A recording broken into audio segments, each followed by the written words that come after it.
మన విదేశాంగ విధానం చాలా క్లియర్. అందరూ మనకి మిత్రులే. కాదు అనుకుంటే అందరూ శత్రువులే. ఒకసారి గుర్తుకు తెచ్చుకోండి. మాల్దీవులు ఓవర్ యాక్షన్ చేసింది. మనం ఏమన్నా దాని మీద కామెంట్ చేశామా? నోటికొచ్చిన కారు కోతలు కూర్చారు వాళ్ళు. మనం మోడీ ఏమన్నా మాట్లాడాడా? జస్ట్ ఓ బీచ్‌లో భారతదేశంలో ఉన్నటువంటి బీచ్‌లో అండమాన్ దగ్గర ఒక బీచ్‌లో ఒక కుర్చీ ఏసి కూర్చున్నాడు. దెబ్బకి మటాష్ అయిపోయింది అక్కడ ఉన్నటువంటి టూరిజం. మన సంకేతం. పరుగులు పెట్టుకుంటూ వచ్చాడు. బతిన్లాడాడు. భారత్‌తో సంబంధాలకు సంబంధించి. అలాగే బంగ్లాదేశ్ ఓవర్ యాక్షన్ చేసింది యూనస్ ఉన్నంతసేపు. ఇప్పుడు పరిగెత్తుకుంటూ వాళ్ళ ఇంటెలిజెన్స్ చీఫ్ వచ్చాడు మన దగ్గరికి ఎన్నికలు అయిపోగానే. మనది 140 కోట్ల జనాభా కలిగింది. ఎక్కడెందుకు? కెనడా ఓపెన్గా బిల్డప్ ఇచ్చింది కదా, ఓపెన్గా కన్ఫరెంట్ చేసింది కదా, వాళ్ళ ప్రధానమంత్రి కారు కోతలు కూర్చాడు కదా. మోడీ ఏమన్నా మాట్లాడా? ఏమీ లేదే. Simple action. ఆ తర్వాత ఇవాళ అదే కెనడా ప్రధానమంత్రి వచ్చి మనతో మొన్న ఫ్రీ ట్రేడ్ అగ్రిమెంట్ చేసుకుపోయాడు. మనము 145 కోట్ల జనాభా కలిగి ఇప్పుడు 150 యాక్చువల్గా చెప్పాలంటే 150 కోట్ల మార్కెట్ మన చేతిలో పెట్టుకుని consumer is king of marketing అంటారు. వినియోగదారుడే మార్కెట్ సామ్రాజ్యపు రాజు చక్రవర్తి. కాబట్టి మనం దగ్గరికి వాళ్ళు రావాలి కానీ మనం పరిగెత్తుకెళ్లాల్సిన పనేం లేదు. ఇప్పుడు ఇరాన్ వాస్తవంగా దాని ఆయిల్ని అమెరికా ఆంక్షలు పెట్టినా కొంటానే ఉన్నాం. సంఖ్య తగ్గించాం. రష్యా దగ్గర ఆంక్షలు పెట్టినా కొంటానే ఉన్నాం. సంఖ్య తగ్గించాం. ఇప్పుడు వాళ్ళకంటే తక్కువకి ఇచ్చేవాడు ఒకడు ఉన్నప్పుడు మనం ఇదే బేరం ఆడతాం. ఇప్పుడు ఇదివరకు ఒక ఫోను ₹3, ₹5, ₹7, ₹70, $100, $200 ఎస్టీడీ కాల్. అదే ఇవాళ రోజున మనం ఏమైనా బేరం ఆడాల్సిన అవసరం ఉందా? Simple cell phone. అదే మార్కెట్.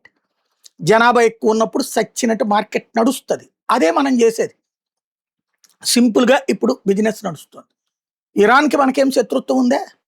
కానీ ఇరాన్కి సంబంధించిన సుప్రీమో మతపరమైనటువంటి దొరతో భారత్ గురించి చాలాసార్లు కామెంట్ చేశాడు.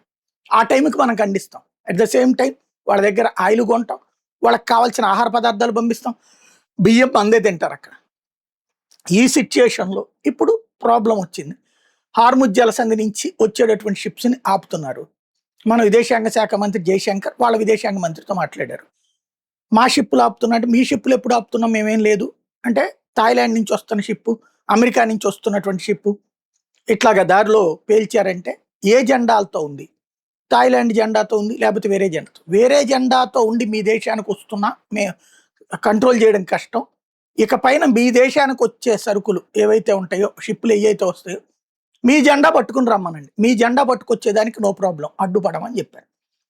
వెంటనే అక్కడే రెడీలో ఉన్నటువంటి 2 ఆయిల్ నౌకలు జెండా పీకేసి మన జెండా పట్టుకుని వచ్చినాయి.